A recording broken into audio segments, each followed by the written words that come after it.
श्री स्वामी समर्थ. तर शुभ सकाळ सर्वांना. आणि छान असं सकाळची जर सुरुवात आपण छान केली ना तर आपल्याला खूप छान वाटत असतं. त्यामुळे नेहमी उठल्यानंतर आपण दारापुढे असं स्वच्छ पाण्याने आपला दरवाजा, मेन दरवाजा त्याची पुसायचा आहे आणि त्याला छान अशा पद्धतीने मी रांगोळी काढून घेतली आहे. कारण सकाळी जी पॉझिटिव्ह एनर्जी जी येत असते ना तर ती आपल्या मेन मुख्य प्रवेशद्वारातूनच येत असते. आणि तोच जर व्यवस्थित आपण स्वच्छ ठेवला, छान रांगोळी जर काढली तर एक मनाला छान प्रसन्न वाटतं आणि खूप छान असं पॉझिटिव्हिटी आपल्याला फील होत असतं. त्यामुळे मी दररोज सकाळी उठल्यानंतर आंघोळ वगैरे झाल्यानंतर अशी मी जे माझं मेन दरवाजा आहे, मुख्य प्रवेशद्वार, ते असं पुसून घेते छान स्वच्छ पाण्याने. कारण जी काही निगेटिव्हिटी असती ना त्यावरती असती आणि मेन मुख्य प्रवेशद्वारातूनच आपल्याला निगेटिव्हिटी येत असते. त्यामुळे तो आधी स्वच्छ उठल्यानंतर पुसून घेते. नंतर छान अशी रांगोळी काढायची.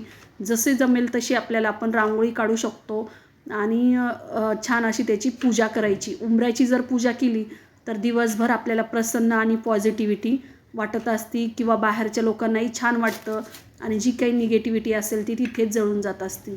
तर त्यानंतर मी उंबऱ्याची पूजा केली. तर हळद घेतली आणि गोमूत्र घेतलं आणि ते छान मिक्स केलं. कारण यामुळे आपल्या घरात निगेटिव्हिटी येत नाही आणि यामुळे पॉझिटिव्हिटी आपल्या घरामध्ये राहत असती.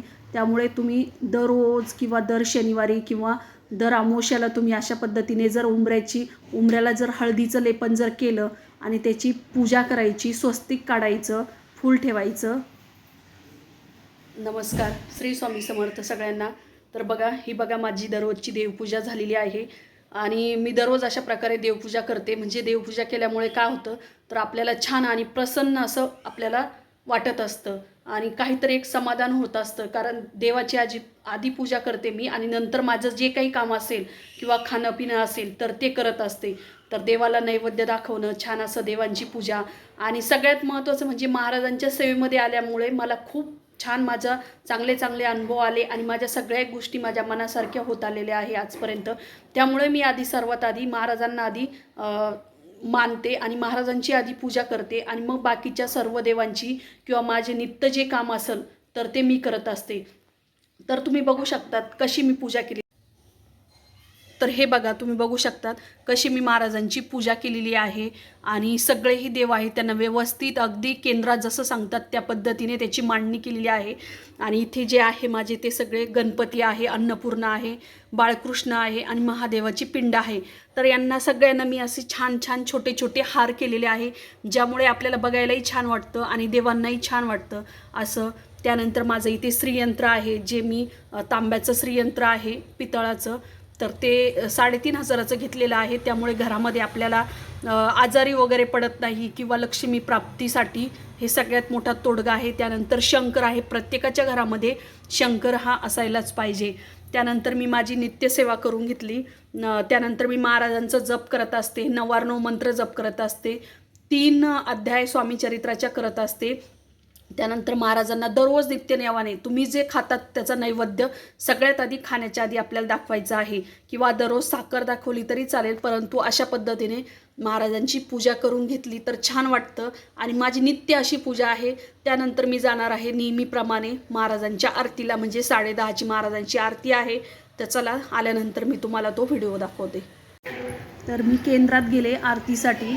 नंतर आरती झाली आणि तिथे सर्वात आधी मी 10:30च्या आरतीला दररोज जात असते आणि तिथे गेल्यानंतर खूप छान वाटत असतं. कारण मी कंटिन्यू आरतीला जाते त्यामुळे तिथलं वातावरण, तिथली एनर्जी आणि तिथलं जे परिसर आहे तर खूप छान वाटतं. फोटो काढायचा. तर संध्याकाळच्या वेळेस मी काय करत असते, तुम्हीही हा उपाय करा. आपल्या घरात जर भीमसेन कापूर जर असेल ना तर तो भीमसेन कापूर घ्यायचा आहे आणि हे बघा, हे असं कापूर जाळण्याचं हे पात्र भेटत असतं पूजेच्या साहित्यात, कुठेही भेटतं. त्यामध्ये मी जी मेणबत्ती असते ना ती ठेवलेली आहे, मेणबत्तीचा दिवा, आणि त्यावरती छोटंसं जे गोल आहे त्यामध्ये आपल्याला भीमसेन कापूर ठेवायचा आहे. म्हणजे